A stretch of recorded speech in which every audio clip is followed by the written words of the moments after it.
Perfect meet হাবেন। ঠিক আছে? So পারফেক্টের পরিচিতি পর্ব নিয়ে আমরা গত একটা ভিডিওতে কথা বলছি। এখন আমরা একটা উদাহরণ বাক্যের সাহায্যে দেখব যে পারফেক্ট কিভাবে তৈরি করতে হয় অথবা পারফেক্ট বাক্য কিভাবে তৈরি করতে হয়। আমরা আজকে কিভাবে করব, আমরা শুধু হচ্ছে হাবেন ভার্ব ব্যবহার করব। হাবেন ভার্ব হচ্ছে যত রকমের ভার্ব আছে যেগুলো দিয়ে আমরা সচরাচর কোনো ক্রিয়া সম্পন্ন কথা বলি। ঠিক আছে? যেখানে কোনো মুভমেন্ট নাই, কোনো লড়াচড়া নাই, মানে লড়াচড়া বলতে যেটা বোঝাচ্ছি যে সাবজেক্ট যাকে নিয়ে কথা বলা হচ্ছে সে এক জায়গা থেকে অন্য জায়গায় যাবে না। ঠিক আছে? যেমন আমরা একটা ভার্ব নিয়ে কথা বলছি, সেটা হলো কি লার্নেন। ঠিক আছে? যেমন আমরা লার্নেন হলো কি শেখা, স্টাডি করা, পড়া। ঠিক আছে? তো লার্নিং করতে গেলে আমার কোনো লড়াচড়া নেই, আমি যেটা বলবো চুপচাপ পড়াশোনা করবো। ঠিক আছে? এখন এইটাকে যদি আমি পারফেক্টে করতে চাই, যে আমরা কিছু একটা শিখছি, ফর এক্সাম্পল আমরা যদি বলতে চাই যে লিজা জার্মান ভাষা শিখেছে, তার মানে শিখছে, অলরেডি এটা করা হয়ে গেছে, শেখা শেষ, এই কাজটা সম্পূর্ণ হয়ে গেছে।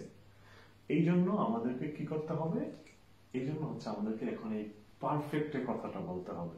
ঠিক আছে? পারফেক্টে আমরা কি বলতে পারি, সেটা হচ্ছে যে লিজা hat Deutsch gelernt.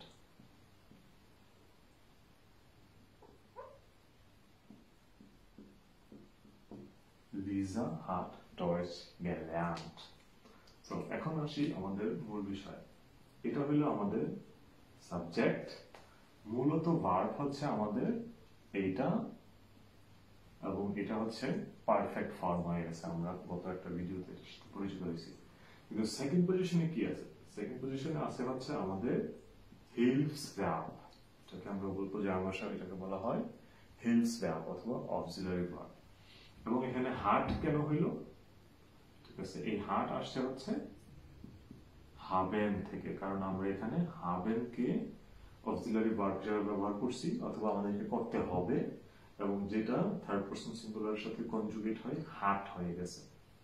ঠিক আছে? সো আবারও লিজা হাট ডয়েচ গেলার্ট। আর আমি যদি বলতে চাই আবার অন্যভাবে যে আমি ভাত রান্না করছি, সেটা কি হবে? সেটা হবে যে ich habe Reis gekocht. কি হইল? এখানেও আবার হচ্ছে আমার সাবজেক্ট, আমার হিলফসভার্ব, অবজেক্ট, এখানেও এটা অবজেক্ট, এবং আমার মূল ভার্ব। ঠিক আছে? মূল ভার্ব হচ্ছে মূলত ইনফিনিটিভ হচ্ছে kochen, যেহেতু আমি রান্না করছি মানে এই কাজটা শেষ হয়ে গেছে, এই জন্য gekocht। ঠিক আছে?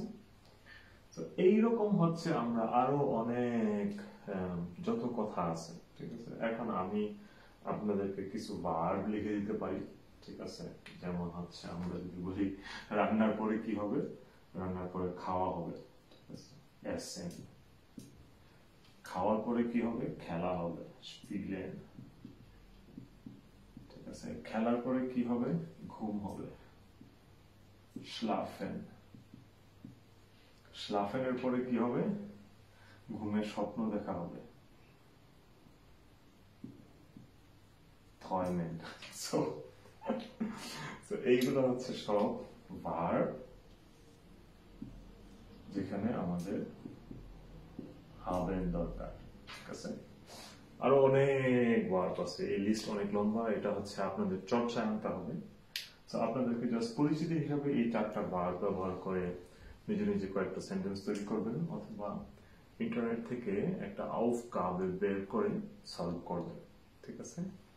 Viel Spaß dabei.